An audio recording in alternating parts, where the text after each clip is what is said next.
Sejam bem-vindos ao Netcast, o melhor podcast do mundo da tecnologia. E hoje estamos aqui com um convidado especial. E a Karen também está aqui comigo. Como é que você está, Karen? Tudo bem, Cleiton? Estamos bem, né? Graças a Deus. E mais um episódio. Pessoal, e eu tenho que lembrar vocês, né? Não se esqueçam de nos seguir no nosso Instagram, netcast.br. E hoje, Cleiton, nós vamos falar de um assunto assim que foi virada de chave na minha vida, que é inteligência emocional. E nós trouxemos aqui um convidado, né, que aceitou o nosso convite para vir aqui falar desse assunto que é tão importante, né, na vida das pessoas. Diz Esse aí é o cara, quem né, Karen? Cleiton? Ele é o Gilson, ele trabalha na Sicoob Credip, uma grande cooperativa conhecida aí nacionalmente. E ele cuida, Karen, de quantas carreiras? 770. Fiquei sabendo que é mais de 700 carreiras, Mais de 700 quase 800. carreiras. É muita coisa, gente. Cuidar de carreiras. Ele é responsável pelo desenvolvimento de RH da Sicoob Credip e desenvolvimento de recursos, recursos humanos? Podemos falar isso? Pode. Então tá certo. Ele é o Gilson, é pai, é motoqueiro apaixonado. É psicólogo, ele é pastor, professor. Tudo isso define nosso convidado de hoje. Gilson, é uma honra ter aqui você com a gente, viu? Obrigado, pessoal. Obrigado pelo convite. É muito bom estar aqui. Falar de gente é sempre bom. Mais do que nosso objeto de estudo, é um objeto de paixão, né? Gente para o psicólogo é objeto de paixão, assim, para o pastor também, né? Então, falar de gente é sempre um prazer. Muito obrigado pela oportunidade de compartilhar um pouco sobre esse tema e sobre tantos outros aí. Façamos isso aqui uma boa conversa e muito bom ter vocês aí participando dessa conversa com a gente. Muito bom. Obrigado pela oportunidade. Já vamos ter mais de 700 espectadores aqui, hein? Com certeza. Gente, o cara do RH, vamos assistir o podcast dele. Assiste o RH. Gilson, explica para nós o que é inteligência emocional. Essa é a grande pergunta, e fruto de muito investimento, de tudo quanto é parte, assim. Se você for olhar para a teoria, se você for buscar, então, na teoria, você vai ter várias definições sobre isso, né? Várias técnicas sobre desenvolver tudo isso. Então, eu vou te passar, assim, o que para mim faz mais sentido quando a gente pensa em inteligência emocional.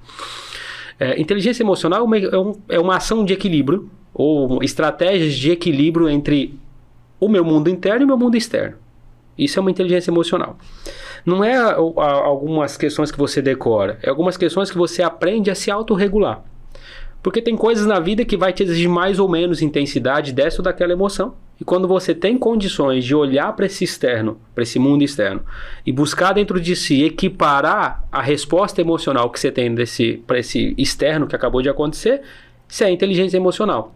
Porque a vida vai exigir de você, às vezes, ser um pouco mais enfática no seu posicionamento. E quando isso acontecer e você de fato for um pouco mais enfático, um pouco mais intensa no seu posicionamento, você terá sido inteligente. Porque inteligência não é algumas questões que se decora. Inteligência é a capacidade de se autorregular e buscar um equilíbrio entre a resposta interna, as emoções, e aquilo que aconteceu externamente, o evento, o episódio, o acontecimento. Então, inteligência é essa autorregulação consciente daquilo que você quer fazer. Nossa, e é tão difícil, né? Chegar a alcançar isso. Então, Gilson, conta pra nós como é que foi a sua história desde lá da infância até chegar no Gilson que a gente tem e conhece hoje. Assim, eu sou o 8º filho, né, de uma família que veio pra cá, pra Rondônia em 74. Meus pais vieram pra cá e meu pai e minha mãe já com 3 filhos nascidos e com outro esperando pra nascer. Então eu e os 4 mais novos já nasceram aqui em Rondônia, eu em 87. Como todo mundo vindo daquela geração, a gente pegou um estado muito diferente do que é hoje. Muito diferente em estrutura, infraestrutura, né, em toda uma condição. Meu pai, quando veio pra cá, veio trabalhar abrindo estrada, construindo ponte. Chegou a trabalhar construindo caixão em Espigão na década de 70, ali, no início de 80, porque a prefeitura não tinha mão de obra. As coisas então vão acontecendo e quando dá 87, eu nasci em 87, nasci em Espigão, a gente veio para Pimenta Bueno em 89.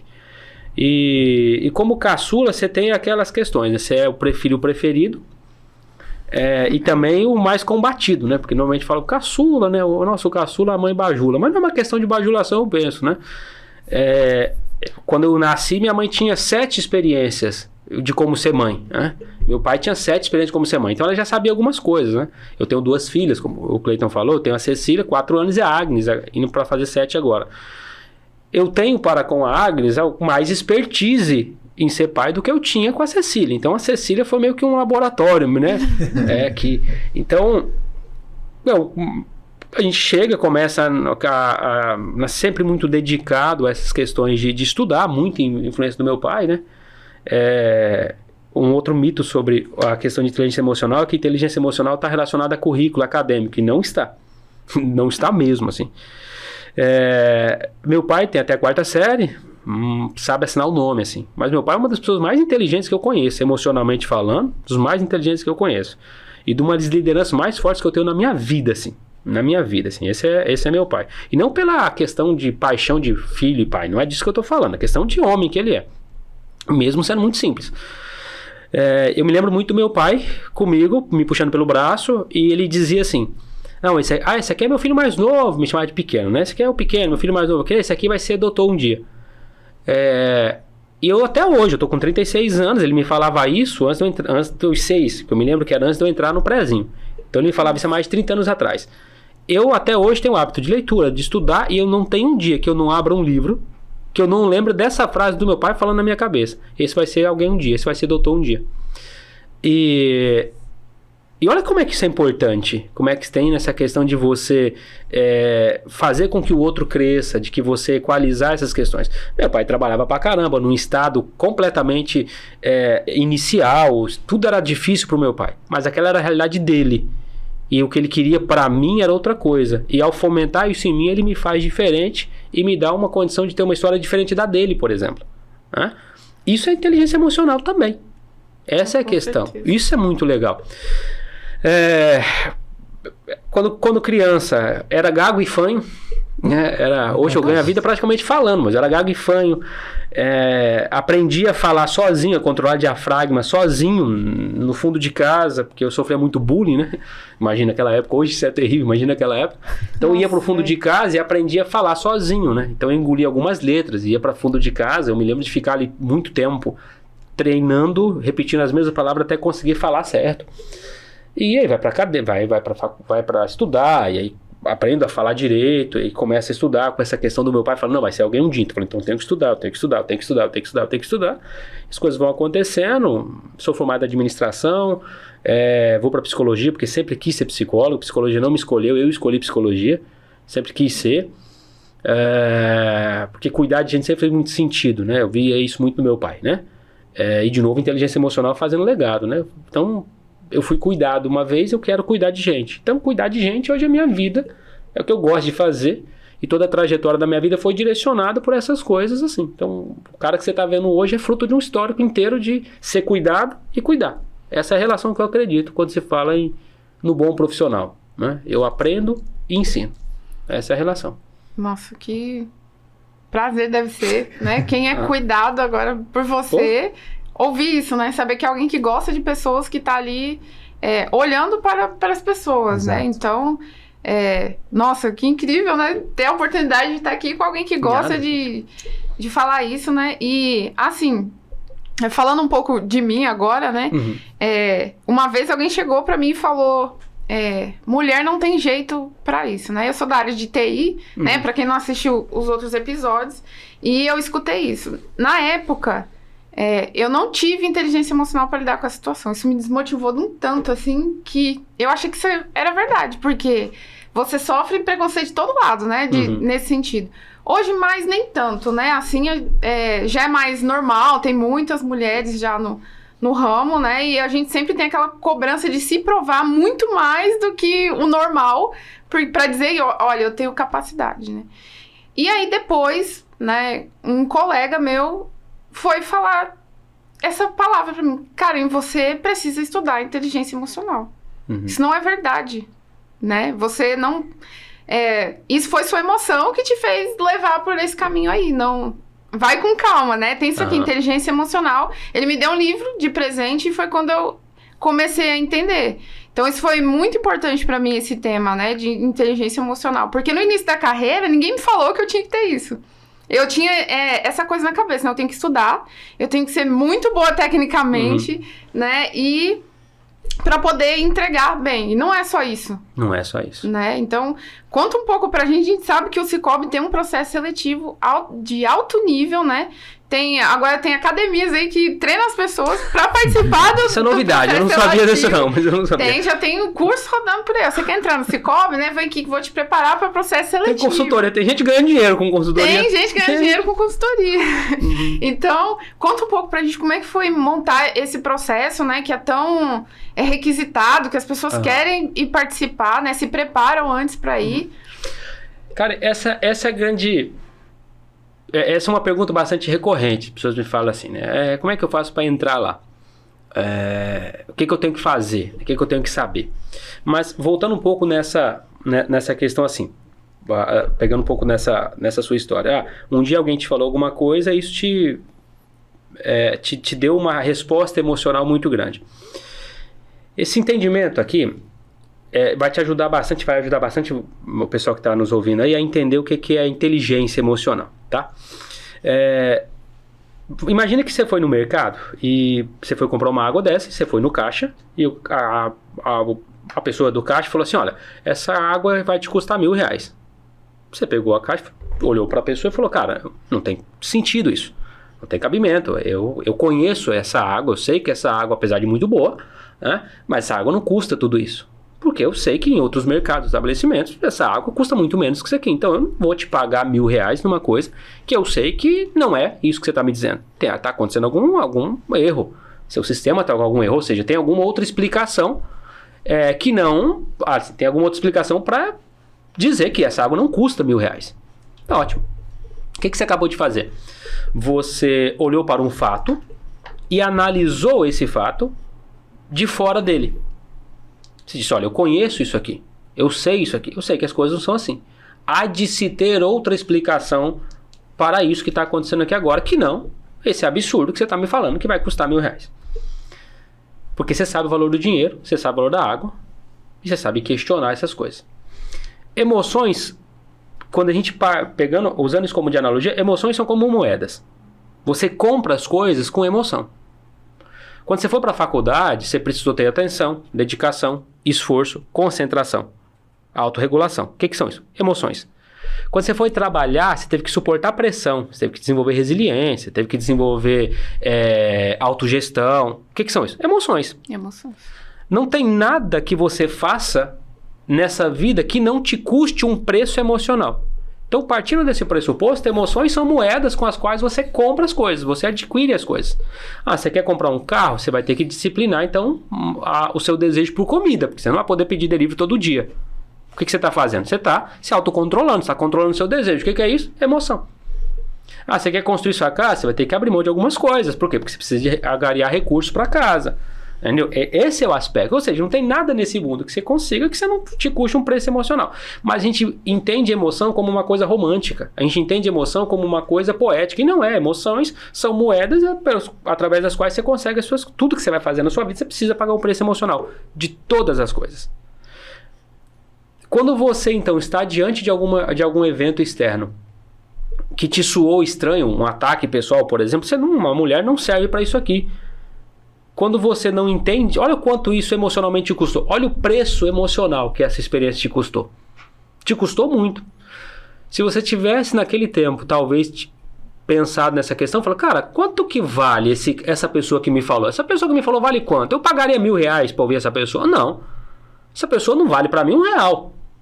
E se ela não vale para mim R$1 físico, por que eu vou dar mais de R$1 emocional para ela? Não vou. Ou seja, a pessoa não vale o meu dinheiro. É a máxima, né? Não. Se você não pode melhorar o silêncio, fique quieto. Fique quieto, né? Esse é o processo. Ou seja, essa pessoa não me vale, né? Essa pessoa não tem valor para mim. Então eu não vou dar dinheiro para ela, eu não vou dar emoção para ela. Quando a gente começa a pensar isso, a gente tem a condição de se autorregular. Porque tem coisas que não vale a pena. Exatamente. E aí você começa a gastar melhor o seu dinheiro emocional. Você começa a colocar suas emoções naquilo que vale. Apóstolo Paulo tem uma frase interessante quando ele fala para Timóteo, ele fala assim, olha, Timóteo, eu combati o bom combate, encerrei a carreira e guardei a fé. Paulo combateu o bom combate, não todos os combates, o bom. Ele selecionou. Onde é que eu vou gastar o meu dinheiro? Né? Onde é que você coloca o seu dinheiro? Ah, não, vou aplicar no RDC, vou aplicar aqui poupança, vou aplicar... Onde é que você coloca o seu dinheiro? Onde é que você vai gastar seu dinheiro? Onde é que você vai gastar seu dinheiro emocional? Gastando com o quê? Correndo atrás do quê? Porque é a mesma coisa, é recurso, é a mesma coisa. Inclusive você ganha dinheiro com as suas emoções. Porque se não estiver bem, você não consegue ganhar dinheiro. Então, exatamente. Onde é que você coloca seu dinheiro? Quando você começa a pensar nisso, você se dá o direito de escolher o que você vai comprar para sua casa. Você começa a ponderar seus relacionamentos, você começa a ponderar as pessoas, você começa a ponderar a importância que você dá para as pessoas. Porque importância é um conjunto de várias emoções. O que é isso? Dinheiro emocional, por assim dizer. Então não vale a pena, tem coisas que não vale a pena você gastar o seu dinheiro. Você fala, pai, não coloco meu dinheiro nisso aí. Não vou colocar minhas emoções nisso aí. Realmente, né? Tempo é dinheiro, né, cara? Ele fez um contraponto, né? E você vê muito essas personas, né, grandes aí que a gente vê na mídia, que quando eles passam para um certo nível intelectual, tem muito disso, você ficou rico e deixou seus amigos de lado, né? E às vezes não é, às vezes aquele seu amigo só estava querendo o recurso financeiro que você tinha, e não está com você de fato, né? Ou não valer R$1.000 ali as suas emoções da sua companhia. E aí você começa a selecionar, é bem isso que acontece, você começa a tirar certas pessoas que não te motivam pro lado certo, né? Faz ao contrário, tá te levando na contramão daquilo que você deseja, né? Sim, assim, é que a amizade, tudo na vida tem uma função. Tudo na vida tem uma função, né? Eu sou psicólogo comportamental, então acredito muito que o comportamento se mantém com a consequência que ele gera, né? Qual a função disso, né? A amizade também tem função. Então, a gente muda, a gente amadurece. Quando a gente amadurece, as necessidades mudam. Então as amizades têm que atender essas novas funções que nós temos. Então de repente eu não quero alguém para ficar na minha casa tomando tereré até as 3 horas da manhã. Não é que eu abandonei eles, é que aquilo não tem mais sentido para mim. Quando eu era adolescente e eu vivia num contexto de maior carência social, de ter um grupo, aquela amizade que me fazia comigo até as 3 horas da manhã não me fazia sentido. Agora eu sou um homem casado que tem que trabalhar amanhã 8 horas da manhã. Ou seja, não tem mais sentido aquilo. Eu não preciso mais de um grupo para me sentir aceito social. Eu já montei um grupo para mim chamado família. Então eu vou cuidar da minha família. Eu mudei. E quando a gente tem essa condição, a gente percebe até o amigo que foi embora, porque um dia a gente vai também. E olha que loucura essa questão. Aí eu começo então a pegar minha emoção e colocar em outros relacionamentos. Porque a amizade, a emoção é recurso financeiro, por assim dizer. Então quanto que te custa essa amizade que você tem? E olha que loucura, assim. Quanto custa o ar-condicionado ligado o dia inteiro? Quanto custa que você chega em casa e o ar-condicionado ficou ligado o dia inteiro? Você fala, nossa, gastei dinheiro à toa, né, meu Deus? Olha, essa lâmpada ligada, desliga para economizar. E emocionalmente, quanto custa seu relacionamento? Quando é que você vai desligar essa amizade que você tem? Porque ela tá te custando dinheiro, tá te custando emoção. Se suas emoções fossem moedas, valeria a pena? Quanto que essa amizade sua tá te custando? Quando você começa a pensar assim, você tem uma noção, soa um pouco frio, mas é muito maduro. Você começa a saber quem que vale a pena e quem não vale. Não porque as pessoas são boas ou ruins, é que as pessoas não têm mais função na minha vida. Quando elas não têm mais função, eu deixo elas buscarem outra função para elas e vou buscar outras funções para mim. Esse é o conceito de maturidade que entra nesse aspecto de inteligência emocional. Me tem aquele que eu quero que me tenha. E eu terei todos aqueles que eu desejo ter. Não é frio, é equilíbrio, é maturidade. Isso é inteligência emocional. Nossa, é forte, né, Cleiton? Forte. Tô aqui viajando. E já vai passando várias caixinhas na cabeça, né? E assim, a gente vê vários amigos, pelo menos na minha vida já, e colegas de trabalho também, que jogaram sua carreira literalmente no lixo por não ter inteligência emocional. Mas o que ele tá falando também, Karen, é você pegar aquele tempo que você tem pra estar pensando, na infância dele, ele pensava em como falar direito. Ele tá perdendo esse tempo pensando no que a outra pessoa tá pensando dele, sendo que ele poderia estar evoluindo a si próprio, a pessoa poderia estar se evoluindo, tá pensando em se comunicar melhor, tá fazendo uma estratégia mental para o amanhã, para facilitar um processo. Então ele tá jogando o tempo dele fora com... tá gastando dinheiro com coisa que não é dele. Exato, mas faz todo sentido. Todo sentido. Faz todo sentido. É um argumento financeiro, um argumento matemático muito preciso. Muito preciso. E quanto te custa a aceitação dessas pessoas, né? Por exemplo, a faculdade de psicologia tem muita gente que precisava de terapia, não de um diploma, né? Isso acontece muito. Assim, tem muita gente na faculdade de psicologia. Acredito que deva ser assim também nas outras. Muita gente tem toda a faculdade, né? Todas têm. Então, falando da minha graduação assim, tem muita gente lá que precisa de terapia, não do diploma, mas ela gastou 5 anos na vida dela. Um dinheirão absurdo. Coisa que, se ela fosse honesta com ela mesma, ela teria ido para terapia e ser resolvido. Mas ela precisa ser aceita. Ela precisa ter um diploma para mostrar que ela não é ruim, ela é boa, porque agora tem um diploma para provar para ela. Cara, e quantas coisas a gente tem na nossa vida que não são pra gente, são só para provar para um terceiro, ou talvez até pra gente mesmo, de que a gente não é aquilo que disseram que a gente é. Você pega, por exemplo, quanto te custou de esforço, assim, mais do que os outros? Fez sentido porque te trouxe até aqui, né? Ou seja, você fez o certo, porque sucesso está muito ligado a esforço, você fez o certo, mas pela razão errada. Porque, olha só, para mostrar para o outro, para mostrar para essa pessoa que teve a estúpida ideia de falar uma besteira dessa, a mulher não serve para isso aqui, você falou, vou te mostrar. Quer dizer, você estudou muito, mas pela motivação errada, se cansou pra caramba para mostrar para um outro, quando na verdade você poderia ter feito isso para você, para que a Karen fosse a profissional que é hoje. Quer dizer, eu paro de pagar uma conta para mostrar, sei lá, pro Cleiton que é alguma coisa. Eu começo a investir em mim. Porque eu sei que eu não sou bom, mas eu posso ser. E aí eu, com cuidado, com colo, com autorregulação, eu vou me fazendo melhor. Porque não é o outro, é para mim. E tem um certo preconceito também. Agora, não tanto mais, porque nessa questão da pandemia, pelo fato dos problemas mentais ter ficado muito em alta, né? Tá mais normal as pessoas fazerem terapia. Mas antes era um preconceito danado. Você tá fazendo terapia, tá indo no psicólogo, já era doido. Não precisava nem ir pro psiquiatra, né? Muito. E aí, quem que queria passar no psicólogo? Ninguém queria ser indicado pra ir no psicólogo ou no psiquiatra, na terapia, né? Você tá fazendo terapia, você tem algum problema, alguma patologia, né? E hoje já... Por exemplo, lá atrás, se alguém tivesse me falado, Karen, vai lá fazer terapia, né? Vai cuidar dessas tuas emoções. Não é porque você tá doente, mas você pode ficar, se você não cuidar disso daí, né? Então, graças a Deus, eu tive um amigo que me falou, Karen, estuda inteligência emocional. Hoje a gente vê muito nas redes sociais, né? Gente que trabalha com isso, que cuida só dessa parte, né?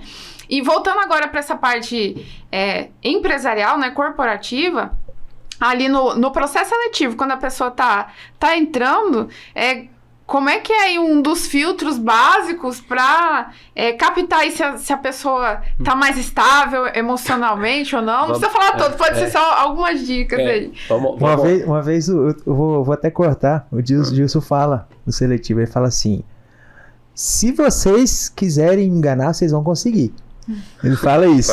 Ele fala isso. Olha, se vocês quiserem me enganar, vocês vão conseguir. Aí a pessoa, beleza. Pra que significa essa frase? Você vai conseguir enganar, mas lá na frente, na hora de entregar, será que você é isso mesmo que você se mostrou aqui? É isso. É essa a questão. O nosso processo seletivo, ele é pautado em competências. O que é uma competência? Competência é um conjunto de atribuições, sejam inatas ou aprendidas, tá? Que te facilita você a fazer uma determinada tarefa. Então, por exemplo, comunicação é uma competência. Se a função for ser, sei lá, apresentador de telejornal, essa comunicação competência, ela tem um peso maior. Foco no resultado é uma outra competência. Foco no resultado é competência. É competência. Tem gente que não consegue entregar? Não consegue entregar. Não consegue entregar. Porque ali no meio se perde no foco. Você manter a atenção de forma estruturada por um longo período de tempo, passando por fases pré-definidas para chegar a um objetivo pré-determinado, é competência. Foco no resultado. O que eu tenho que te fazer? Você precisa fazer tal coisa, me entregar tal dia. Beleza. O que é essa tal coisa? Passa por isso, faz assim, assado, tal prazo, manda relatório para isso aqui, manda e-mail para cá, liga para cá, faz esse negócio, tal dia eu preciso de tal coisa.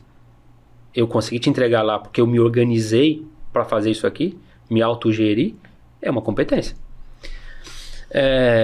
Nessa condição, alguém mais focado, pegando a sua área, por exemplo, alguém que vai ter que montar um cabeamento de uma rede inteira, precisa estar muito claro sobre isso.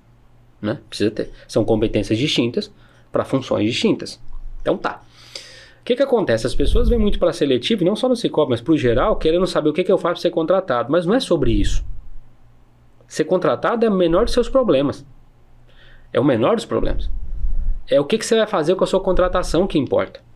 Porque as pessoas querem emprego, assim, não querem trabalho.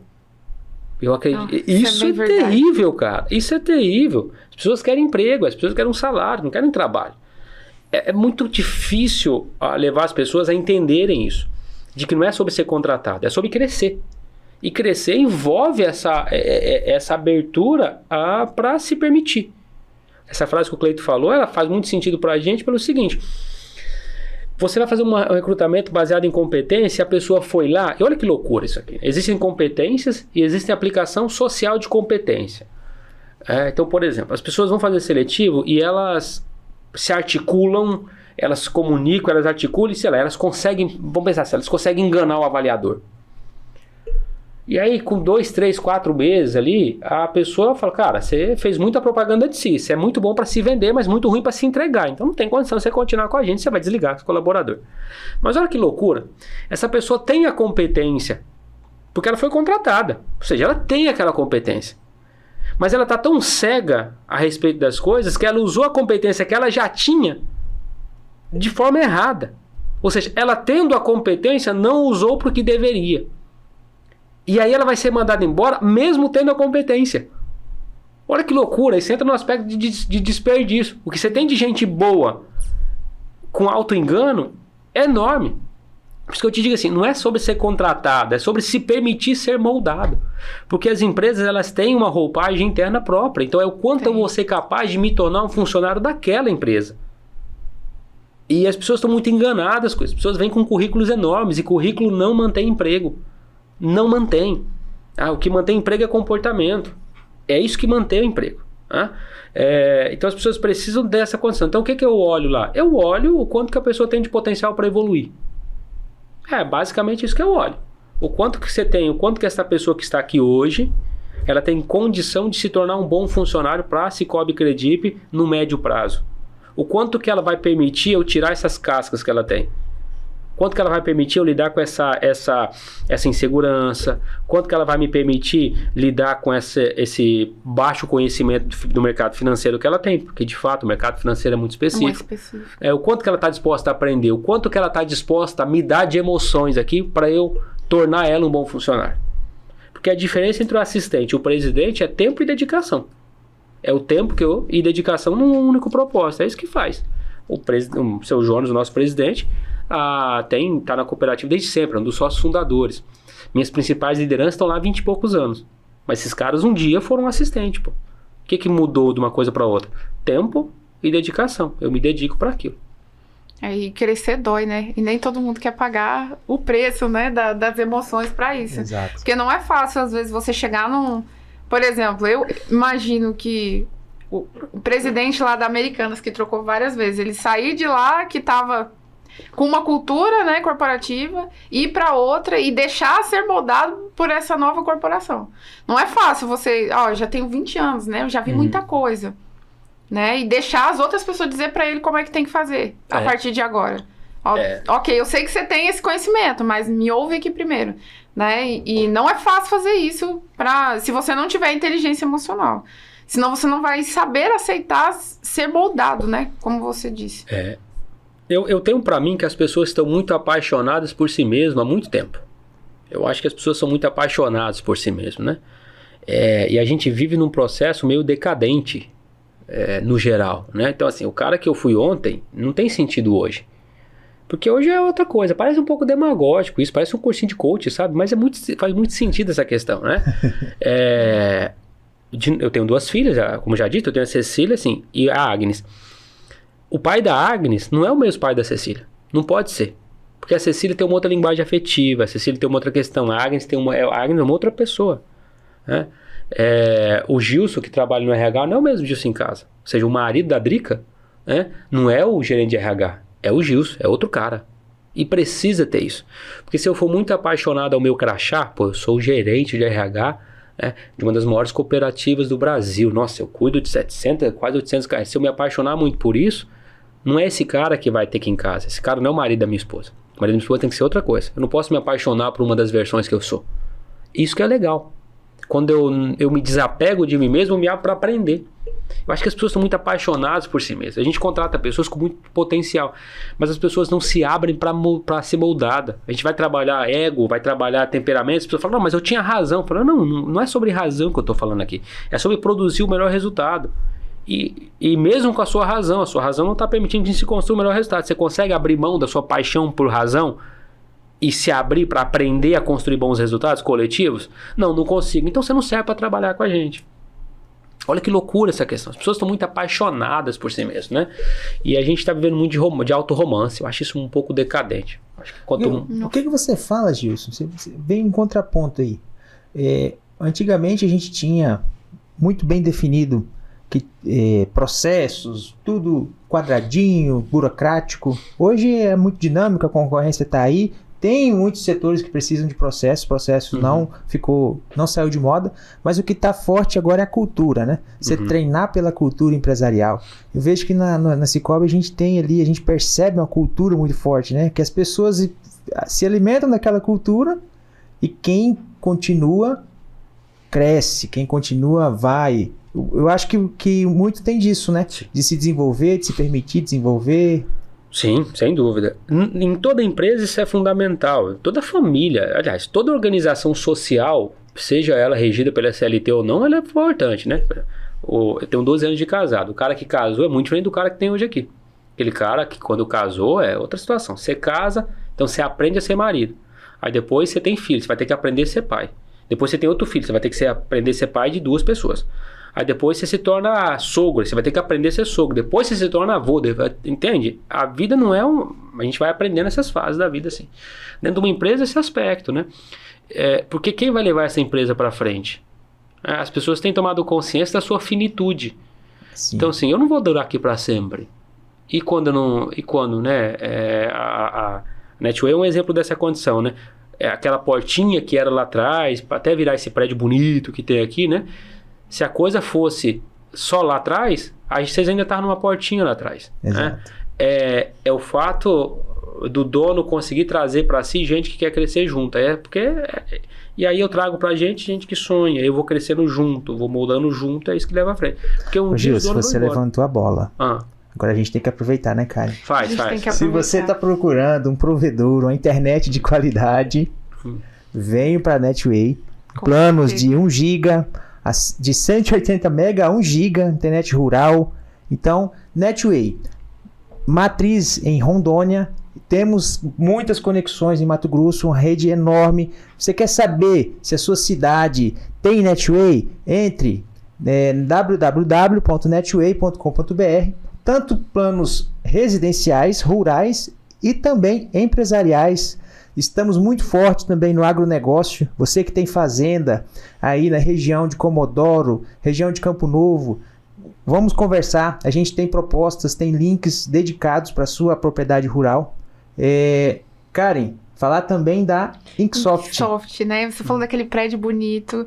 Ali nós temos uma loja linda para receber, né, todo mundo que precisa de um produto de informática. Se você é gamer, né, se você é da TI, ou se a sua empresa está precisando de material de informática, Inksoft tem que vir na sua mente, tá? E vocês podem chamar tanto pelo WhatsApp, fazem entrega também, tá? Para todo o território brasileiro. Então, se você precisa de um equipamento de qualidade, também tem equipamentos geek. Então, se você gosta de camisetas gamer, né, camisetas de anime, pode procurar o pessoal da Inksoft, que eles têm esses produtos especiais para vocês.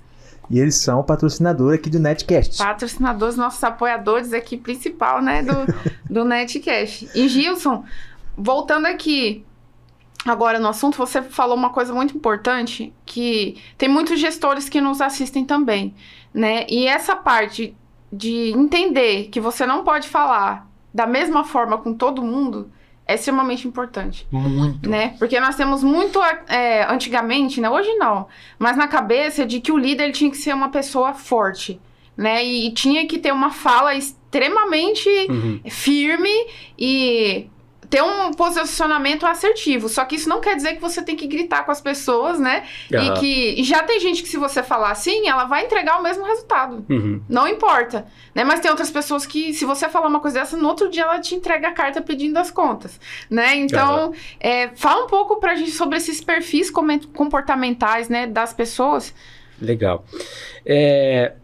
A gente chamava isso de gênio forte, né? Então a gente chamou muito a má educação como gênio forte, né? Forte, A pessoa é mal educada, ela é grosseira, né? Ela é estúpida, mas não, isso tem um gênio forte. A gente dá um nome fofo, né? E a coisa se torna mais socialmente aceita. Mas não é. Gritar com alguém é uma estupidez. É grosseria e dentro do ambiente de trabalho é assédio moral, é crime, inclusive.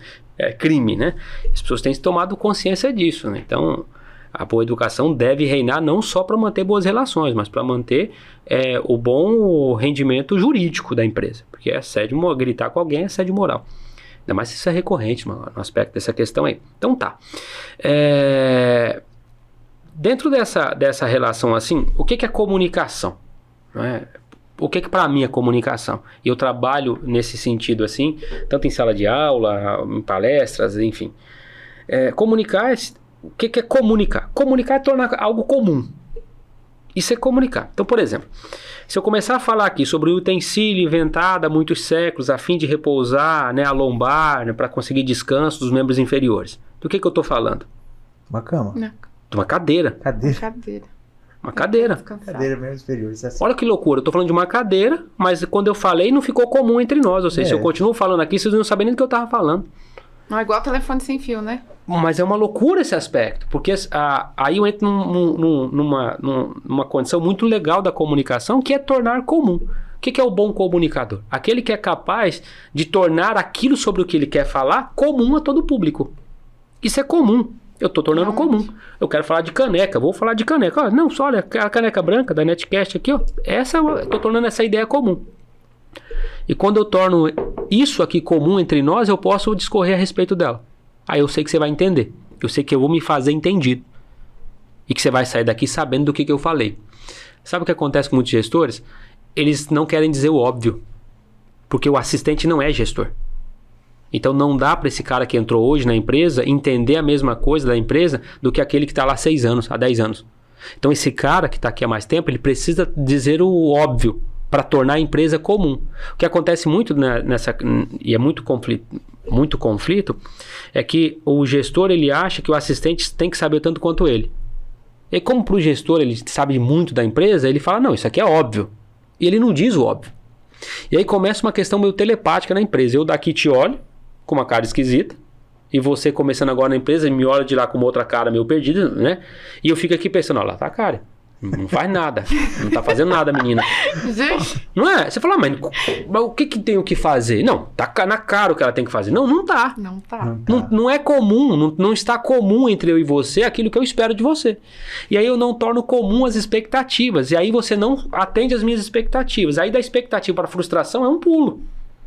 E o que tem de funcionário frustrado com a empresa, porque não entende como a empresa funciona, porque tem gestor que não torna a empresa comum aos funcionários, é absurdo. Não tem cultura organizacional sem que a empresa se torne comum. Eu preciso tornar comum a empresa. O que é comum? Comum no sentido, eu sei do que você está falando. Nós temos algo em comum.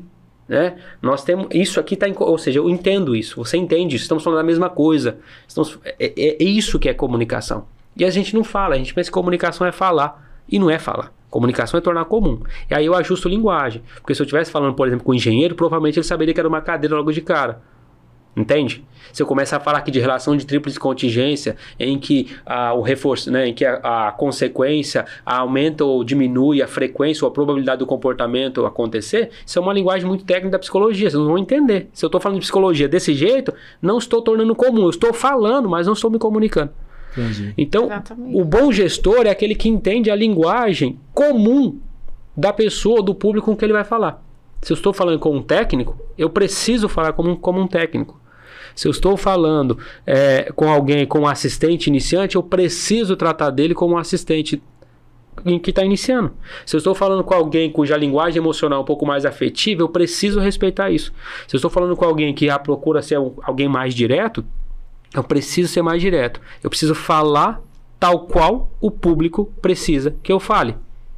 Isso é oratória, isso é tornar comum. Se você não está se tornando comum, e isso é muito loucura dentro de casa, por exemplo, né? Quando você sai um pouco da questão empresarial e vai para dentro de casa. Todo casamento é feito com 4 pessoas. Existe o marido real e o marido que a mulher idealizou. Existe a mulher real e a mulher que o marido idealizou. Esses 4 moram na mesma casa. E até que isso se torne comum, ou seja, até que a mulher diga ao marido quais expectativas ela quer, ela não vai tornar comum o marido real e a expectativa dela. E aí o que tem de mulher frustrada com o marido, mas frustrado, mas não é porque o marido é ruim, porque o marido ainda não entendeu o que ela quer. Porque ela não está dizendo. E o oposto também acontece. O marido idealizou que a mulher tem que fazer tal coisa, mas não disse. Fala, mas e se você não disse e você não tornou comum essas expectativas, você não tem paz para viver. Isso acontece dentro de casa, isso acontece no trabalho, isso acontece em todas as coisas. Eu prefiro tornar as coisas comuns, porque aí eu consigo viver. Senão vou viver acima de expectativa. E a gente não consegue ver de expectativa. Legal. Não tem como. Muito bom. Ei, Gilson, você falou aí de uma... Voltando só um pouquinho que você disse, que o gestor espera que a pessoa, sendo liderada por ela, saiba o que fazer, né? Mas em outro ponto, no nível sênior da coisa, né? Vamos pensar num time de futebol. Você contrata um sênior, uma pessoa sênior, de alto nível, um técnico para o time, você já espera que ele execute aquela característica que ele está acostumado a executar. Então você espera que ele faça tudo. Você já sabe que ele sabe fazer aquilo, né? A Kari até deu o exemplo de um presidente de uma grande empresa. Ele é contratado com aquelas para desempenhar aquelas características, trazer uma equipe, formar a equipe daquela forma que ele está trabalhando hoje. Então esse líder que pensa dessa forma, de um assistente, né? Pode acontecer, pode, mas o cara vai sentar na cadeira dele. Entendeu a ideia? Porque você tem que formar pessoas, né? Hoje a liderança, né, é cobrado demais da liderança formar pessoas, capacitar, né? Fazer com que as pessoas atinjam os objetivos e engajar essas pessoas, né? Então agora, se você acha que as pessoas já vão estar prontas sem você capacitá-las, você está pensando que você tem só sênior no seu time. Cara, quando você entra nessa questão assim da senioridade, você tem expertise e você tem poder formal. O que é o poder formal? O poder do seu cargo. Você é o presidente, você manda. Então o presidente pode chegar lá e pode mandar todo mundo embora, caso queira. Vai dar mais trabalho? Vai, mas ele é o presidente. Né? O quanto que ele está disposto a passar por isso, né? Mas aí, então, com relação ao poder formal não se discute. O cara manda, não tem o que se fazer, né? Mas entrando para o aspecto mais humanizado da coisa, o sênior ele não faz, o sênior coordena. Isso precisa estar claro, assim, né? Senão a gente tem gerentes, a gente tem presidentes fazendo coisas que técnicos deveriam fazer. E isso, né, essa separação de papéis precisa acontecer. Quando a pessoa vem e ela não entende por que as coisas são feitas e elas querem fazer do jeito delas, pode até acontecer pelo uso do poder formal, do cargo, da caneta ali, entendeu? Mas isso vai gerar muito desgaste, não é funcional, não é nem saudável, nem para a pessoa, nem para ninguém. É comum quando há transição de empresas, principalmente empresas familiares, né, em que o dono falece, os filhos herdam e logo depois a empresa fale, né, ou é vendida. Por quê? Porque você não teve uma transição saudável ali. Os filhos chegam e eles não concordam com um monte de coisa que os pais fizeram. Por quê? Os pais nunca tornou a empresa comum para eles. Eles chegam e querem impor outra questão, mas tudo naquela empresa só funcionava porque um dia só funcionava dentro de um contexto. Né? E quando esse contexto muda, a empresa perde o sentido e quebra. Não é incomum isso de acontecer. Mas quando eu olho para o outro, Cleiton, e dou para o outro a oportunidade de ser o que é, primeiro que eu aprendo muito com esse outro, né? Porque a gente aprende a ser gerente. Quem vai me ensinar a ser gerente é a minha equipe, cara. Não sou eu. Quem te ensina a ser pai é sua filha. Ela que te ensina a ser pai. Quem me ensina a ser marido é a minha mulher. Quem me ensina a ser um bom funcionário é meu gerente. Quem ensina a minha equipe a ser uma boa equipe sou eu. A gente está sempre ensinando um ao outro. Quando eu me fecho para um desses relacionamentos, eu vou para casa arrogante, achando que o jeito do homem que eu fui criado é suficiente. E tento enfiar esse homem na goela da minha esposa. Minha esposa fala, amigão, não é assim não, né? Na sua casa era assim, aqui é outra coisa. E aí eu vou falir enquanto marido. Se eu olho assim para a criação que eu tive dos meus pais e aplico isso às minhas filhas, a minha filha falou, pera lá, não é assim não, meu querido. A vida é outra aqui, eu sou outra pessoa. Eu vou falir enquanto pai. Se eu chego numa empresa com a mesma camisa, não estou falando de modo figurado aqui, tá? Daquilo que me formou, eu chego cheio de vícios. E aí eu não dou certo aqui. Aí eu volto de novo àquela questão do aprendizado. Eu preciso aprender. Quem me ensina a ser bom é a contingência onde eu tô. Não é o meu passado. É a contingência onde eu tô. Aí autorregular, a gente volta a falar naquela questão. O quanto eu tô disposto a investir a minha saúde, a minha emoção nesse propósito. Por isso que cultura está em alta. Porque cultura é propósito. E propósito é fator motivacional interno. Por que é legal trabalhar numa cooperativa? Cooperativa está atrelada à filosofia cooperativista. Isso é apaixonante, e eu sou apaixonado por essa questão, não só por uma questão de fé, mas também por a família grande, sei o que é o trabalho coletivo e todo esse aspecto. Então sou apaixonado por essas coisas também. Então é fácil aderir à cultura, é fácil vender uma cultura coletiva. Mas as pessoas precisam olhar para o outro, dando a liberdade para que os outros sejam o que são, bons e ruins. E bons ficam, ruins vão embora. Sem culpa, sem mágoa. Só acontece. Falando agora de conflito, né? Eu acho que a gente percebe se a pessoa tem ou não inteligência emocional é na hora que tem uma bomba para resolver. Né? Ou às vezes quando você precisa... a pessoa não sabe diferenciar, por exemplo, o profissional do pessoal. Né? E às vezes vai receber um feedback ali do gestor e se a pessoa não trabalhar bem isso... Né, não consegue, acha que é um ataque pessoal e já fala, meu gestor tá de perseguição comigo e não consegue fazer essa... Cara, não é que você é uma pessoa ruim, mas a atitude que você tomou não foi legal, né? E eu acho que isso deveria ser mais comum às pessoas, né? Poderiam ser muito mais desenvolvidas se isso fosse ensinado antes. Você precisa controlar suas emoções, precisa saber diferenciar essas coisas, né? E agora falando sobre essa gestão de conflitos, né? Ter inteligência emocional, dá uma dica pra gente, né? Quando você estiver de frente em um conflito, né? O que a gente tem que fazer? Parar, refletir, né? Eu leio muito sobre estoicismo, né? Aí tem aquela questão de visão de cima, né? Ou de fora. Que aí você... fica mais longe do problema, se afasta, para ter uma visão mais ampla, né, do que está acontecendo. E aí, aquele problema que parece gigante que estava na sua frente, quando você fica de longe, é um problema pequenininho. Você já tem a visão de como resolver. A visão estoica, ela tem uma estratégia interessante, né, podemos chamar assim, uma filosofia interessante, mas ela causa uma perca muito grande de experiência. Ao se afastar muito, você deixa de vivenciar. Né? Essa é a minha principal ponto com relação ao estoicismo. Eu gosto muito de estar no meio da experiência, porque mesmo que ela de vez em quando me agrida, eu preciso aprender com ela, eu preciso sentir inclusive a dor da agressão. Isso é legal dentro desse aspecto aí, vindo principalmente do cristianismo, de estar junto, né? O bom pastor tem cheiro de ovelha, e aí o bom funcionário, o bom presidente tem cheiro dos funcionários dele, né? Eu preciso ter o cheiro da minha equipe, você precisa ter o cheiro da sua equipe, né? E para eu ter cheiro tem que ter convivência. Senão você vai ser só mais uma mulher que manda em todo mundo e essa mulher tá distante. Quando você sair eu vou falar mal de você, inclusive. Porque você não vai estar aqui, entendeu? Isso é o legal. Então o bom pastor tem cheiro de ovelha. O que quando em conflito? A gente faz consultorias internas de RH lá.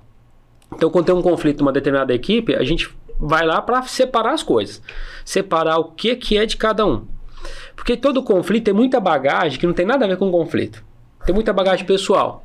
Então você vai lá tratar e você descobre o seguinte, olha, isso aqui, aí a gente vai estratificar a coisa, olha, de todo esse conflito, essa parte aqui não se relaciona ao conflito. Essa parte porque você está magoada por uma outra coisa que não tem nada a ver com isso aqui. Aí você vai dando nome aos bois, você vai separando essas coisas, até que você coloca isso na mesa com os envolvidos no conflito, você consegue dar condição para que se decida o futuro da situação. Porque tem hora que você fala, cara, não tem mais sentido, vou embora. Tudo bem, resolvemos o conflito com você indo embora. Tá tudo bem, mas o conflito foi resolvido. Você fala a verdade, isso aqui eu tô misturando as coisas. Pô, não é? Então, chamar as pessoas a sentirem e chamar as emoções pelos nomes certos faz todo sentido. Então, assim, essa minha mágoa com você não é com você. Minha mágoa vem porque eu tenho uma baixa autoestima. E eu tenho dificuldade com alguém, com figuras de autoridade, porque eu não aprendi isso em casa. Você falou, olha, esse seu comportamento não é porque tem alguém que te manda, esse comportamento é porque você não aprendeu isso. Porque toda vez que alguém te pede alguma coisa, você se sente reprovado tal qual você era em casa. Então você está trazendo as coisas para cá. Eu acredito muito nessa ideia de ciclos finalizados. Eu preciso finalizar o ciclo de filho, eu preciso finalizar o ciclo do último emprego, eu preciso finalizar os ciclos. Quando eu começo a não finalizar os ciclos da minha vida, eu começo a misturar realidades. Aí eu estou aqui na minha empresa, trabalhando aqui, mas muito sofrendo por uma coisa lá de trás. Né? E aí eu tô batendo em quem não me bateu. Então quando eu chamo as pessoas para essa consciência, eu dou sentido para que as pessoas evoluam, não porque elas parem de brigar, mas que elas pelo menos briguem pela questão certa da próxima vez, né? E aí a gente trabalha nesse sentido. O que tem nesse conflito aí? Não é só opinião, é o que é. O que tem mais lá? Tem mago. Mago de quem? Mago do quê? Sabe o quanto que o quanto que isso é terrível? Tem um fenômeno na carreira, pessoas que sofreram abuso, elas têm muita dificuldade na carreira profissional. Ou elas não muita dificuldade, elas têm mais dificuldade na carreira profissional. Uma vez, conversando com outras pessoas dessa área de recursos humanos, eu acompanho um caso do seguinte: uma menina que trabalha em RH também veio me procurar relatando um evento na empresa dela. Ela tinha contratado uma mulher excelente profissional. E essa menina um dia teve uma troca de gerente, o gerente dela mudou, era uma mulher, começou a ser um homem.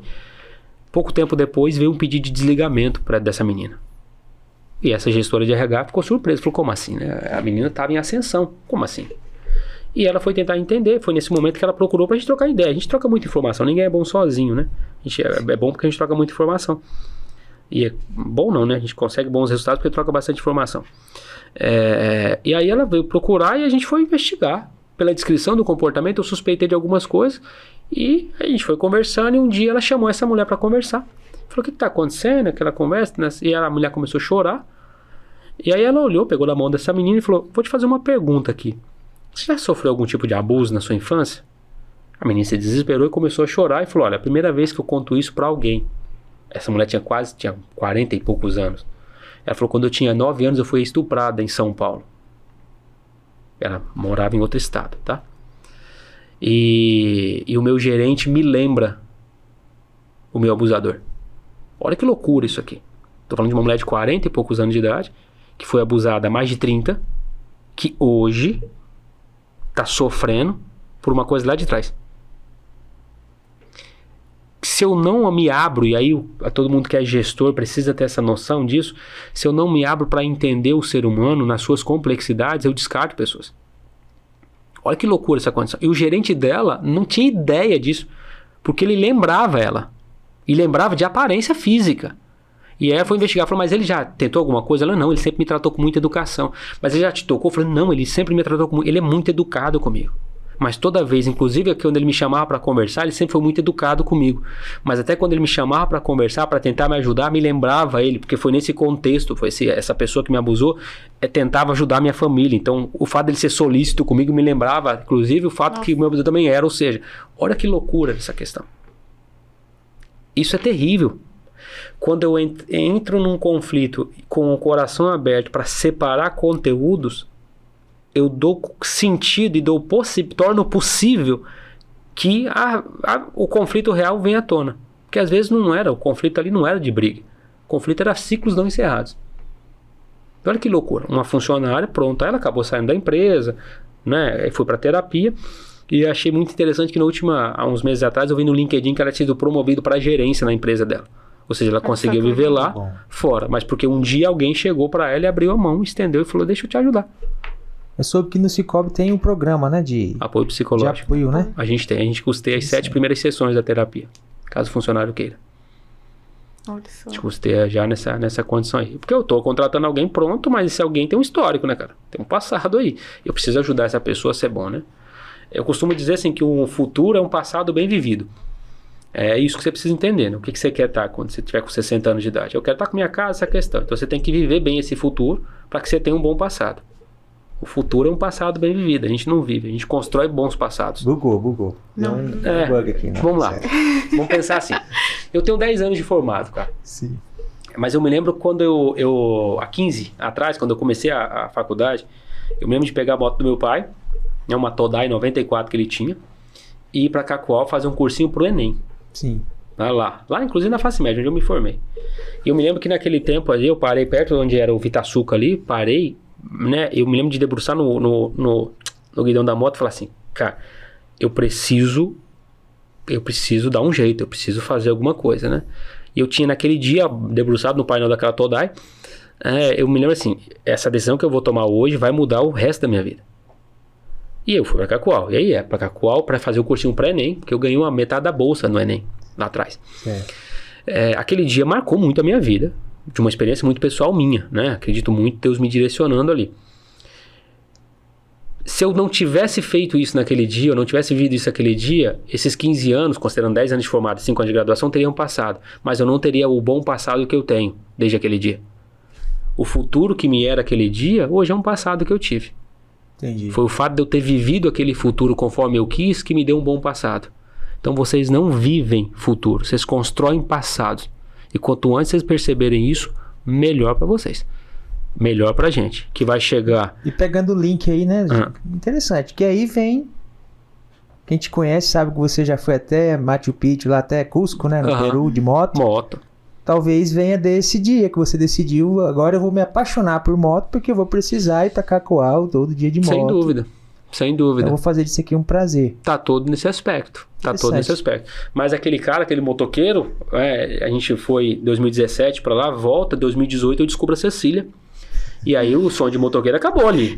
Acabou ali. Mas eu tenho um combinado muito claro com a minha esposa, que também é apaixonada por moto. Quando essas meninas casarem, a gente sai da igreja para viajar de moto. Porque a gente não parou. É que hoje o papel de pai não permite fazer isso, né? Vou viajar de carro. Porque a gente não perdeu a graça de viajar. Certo. Só vai mudar o veículo. Só colocou mais roda nesse veículo, né? Legal. Porque existe um papel hoje a ser desempenhado de pai que não permite aquela condição. Mas isso é uma decisão. Eu não lamento, não viajo mais porque tive filho. Não vou viajar mais porque eu tenho filho. Mas um dia eu volto a fazer isso. Quando a vida me permitir, eu volto a fazer. Porque eu escolhi fazer isso. Esse é um aspecto, né? Esse é um processo. Eu construí essa questão. Mas ainda pegando esse mundo da moto, né? É assim, o que você vai fazer quando você tiver 60 anos de idade? Você vai voltar para trás e fazer o quê? Que tipo de coisa, né? Que tipo de futuro você vai ter vivido para lembrar quando você está com 60 anos de idade? Que tipo de futuro você vai ter construído? Porque você não construiu um futuro, você construiu um passado, caramba. E a gente vê muito isso quando... beleza, eu quero ser uma pessoa de sucesso, né? Então eu tenho que estudar sobre determinado assunto muito. Eu tenho que ter um autoconhecimento intelectual. Aí, cognitivo também. Então eu tenho que saber falar bem, eu tenho que saber gesticular bem, eu preciso saber me posicionar. E ninguém se falava em inteligência emocional, né? Agora tem essa questão também. Cara, eu preciso, além de cuidar do meu corpo físico, fazer exercício, né? Academia, tá muito em alta essa questão agora também, né? Graças a Deus, né? Porque é muito bom. Muito bom. As pessoas cuidarem da saúde, né? Mas entra também inteligência emocional, né? E o que você recomenda para as pessoas que querem aprender um pouco mais sobre isso? Cara, o que eu recomendo é que as pessoas prestem muita atenção na alienação. E isso é algo terrível, assim. Eu sou um cara muito das antigas. Então, eu sou um cara de pouca publicação em rede social. Eu sou um cara muito tranquilo. E venho me tornando cada vez mais tranquilo, assim, né? É muito oposto do que é felicidade hoje em dia. Essa felicidade, o que é feliz? Feliz é a pessoa que coloca muita coisa no Instagram, né? A gente, pelo menos, essa é uma régua hoje de felicidade, né? Nossa, eu tive final de semana, foi incrível. Eu vi que o lugar que você foi tava lindo, aquela coisa. Você nem viveu lá, você só foi para tirar foto. Então você pagou caro para tirar foto lá. Você nem viveu. Eu vivi muito mais feliz, talvez brincando com a minha filha em casa, por exemplo, entendeu? Mas não publiquei nada, porque eu vivenciei a experiência e você foi lá para tirar foto. Um exemplo, tá?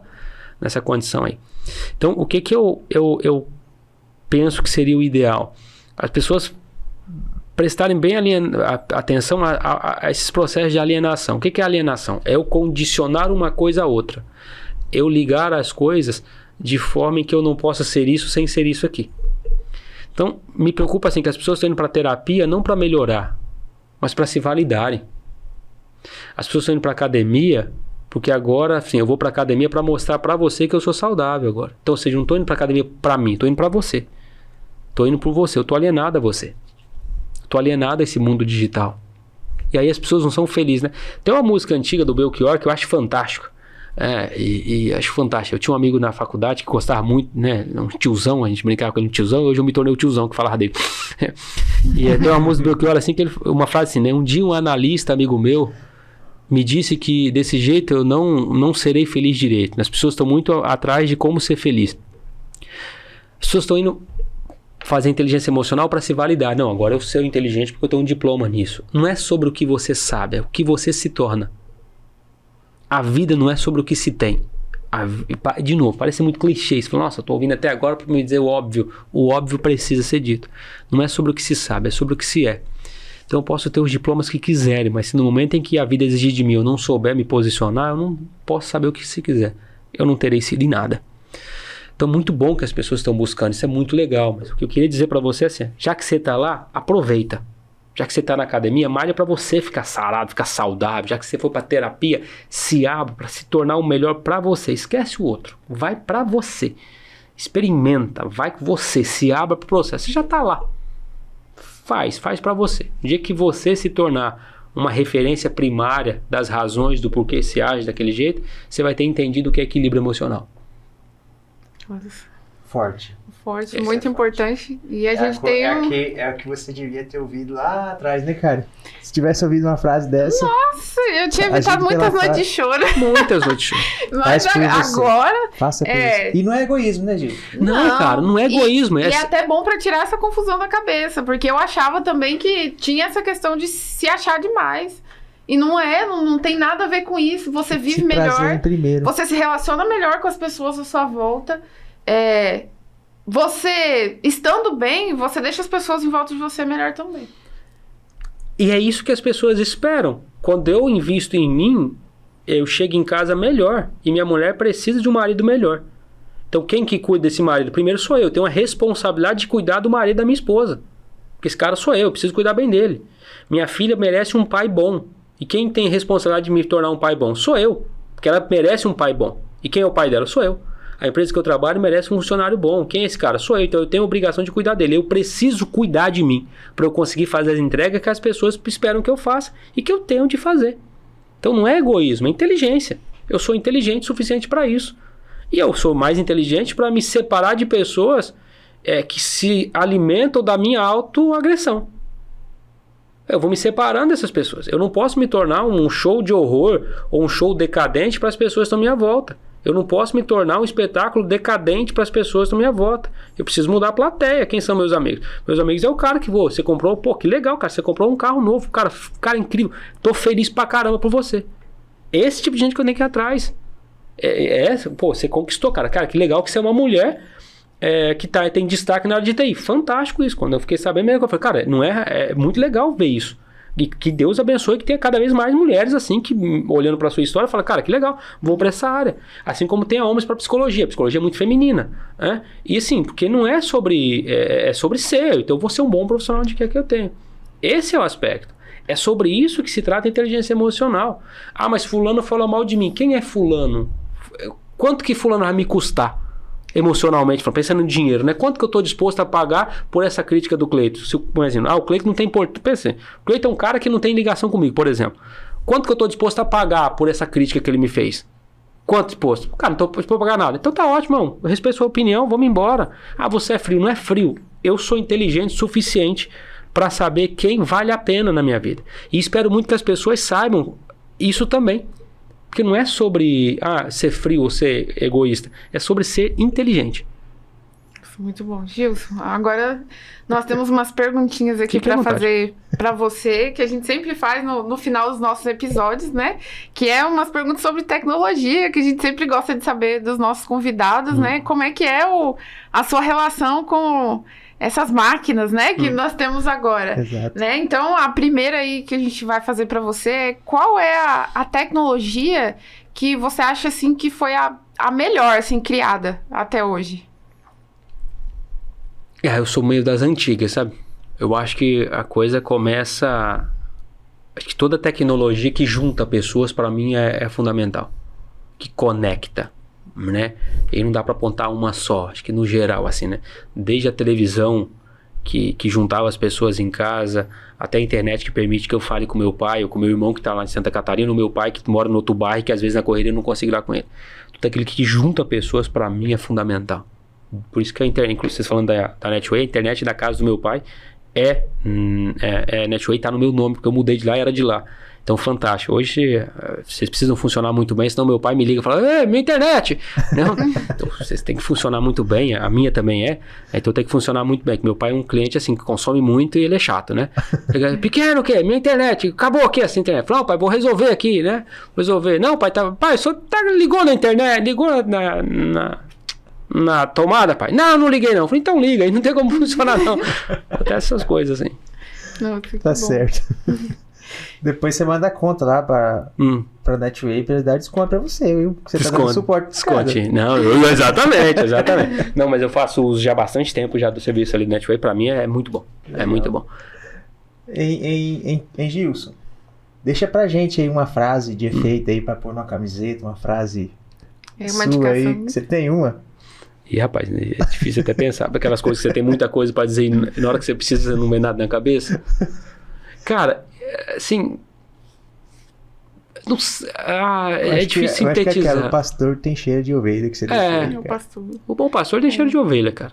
Isso assim, né? Pegando na ação eclesiástica, mas também no funcionário, assim, entendeu? Você quer ter uma equipe boa?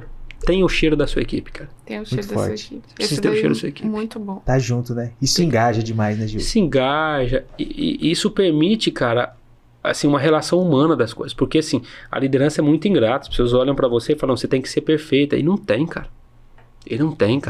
Quando eu vejo a fragilidade do meu gestor, e eu acolho a fragilidade do meu gestor, eu dou condição para essa pessoa estar junto comigo.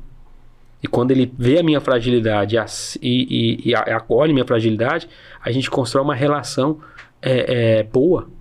Porque é sobre essa questão de um ajudar o outro, né? Sim. Então, por isso que a gente precisa ter o cheiro, assim... Precisa ter o cheiro da sua empresa, velho. Precisa ter o cheiro da sua equipe. Você precisa fazer a sua equipe ter o seu cheiro. Entendeu? Porque aí vocês estão tendo convivência, né? Tem algum livro que você indica? Livro, filme? Uma playlist do YouTube aí que tá forte aí sobre o tema? Cara, deixa eu pensar assim em algumas coisas assim que pra mim, pra quem tá querendo mudar, o Poder do Hábito é muito legal. O Poder do Hábito é muito legal, faz muito sentido, ele é muito baseado na psicologia comportamental, de estímulo, resposta e consequência, acho que é muito legal. Enfim, tem muita coisa daí, mas pra você que tá começando pelo menos um hábito novo assim, vai por ali. Mas antes de qualquer coisa, assim, pensa muito no que você quer fazer, no que você quer pra você. Vai nisso. Você pra você mesmo. Começa por aí. Para que você não comece a ficar alienado a outras coisas. Né? Eu vou fazer porque... Por que você quer fazer tal coisa? Não é sobre o outro, é sobre você, né? Essa relação de alienação, só um complemento, assim... a alienação ela é muito discreta. Já viram casos em que, assim, você tinha um casal, esse é um exemplo clássico, claro, né? Tinha um casal, e aí pensa assim, né? Esse cara era contido, né? Um cara caseiro, contido. Aí se separam, e aí ele não aceita, aí agora ele começa, ele virou a casaca aqui, né? Agora ele começa a ser o cara que começa a fazer um monte de coisa, publicando na rede social, pra mostrar pra pessoa, pra outra, que ela ainda tá bem. Olha que doideira, isso é uma alienação. Você ainda tem um relacionamento que acabou, mas você ainda tem uma relação de controle, em que a reação deste se dá em razão desta. É a mesma coisa quando eu, para mostrar para alguém que dou conta, começo a mudar toda a minha questão, inclusive assim, para mostrar para essa pessoa que eu dou conta. Eu ainda estou alienado a ele. Ainda estou alienado a essa pessoa. E aí eu estou permitindo que alguém me roube de mim mesmo. Eu estou agindo em função de outra coisa. Eu não estou falando de propósito. Estou falando da motivação não ser minha. E aí, por isso que as pessoas estão indo para faculdade, para academia, motivado por outra coisa. Motivado para ser feliz conforme o Instagram. E eu espero o dia em que as pessoas vão entender que ser felicidade é uma definição muito própria. E ter humildade e coragem para reconhecer o que é isso e viver conforme isso. Talvez felicidade é você ficar na sua casa, pô. Então vai. Um dia você vai ter que sair de lá, então você vai querer sair de lá, tá ótimo. Eu não gosto disso aqui, então tá bem não gostar. Eu não gosto, então tá bem. Ah, não tá ótimo. Tá, o que você precisa? O que você é? Defina isso e parta a partir disso. Parta a partir disso é meio redundante, né? Comece por se conhecer. Parece um pouco clichê, mas pelo menos no meu trabalho é de onde eu parto para cuidar de carreira de todo mundo lá. É daí que eu parto. Nossa, passou o tempo que a gente nem viu, né? Dava pra fazer uns 3 podcasts com o Gilson, até mais. Muito obrigado, Gilson. A gente agradece demais pela sua disponibilidade. A gente sabe que você está em horário de trabalho aqui, dando esse tempo pra gente, né? Entregando esse tempo para esse projeto. E a gente quer agradecer também a Cicobi Credip por ter te deixado esse profissional entregar esse conteúdo pra gente. É muito, muito grande, muito rico.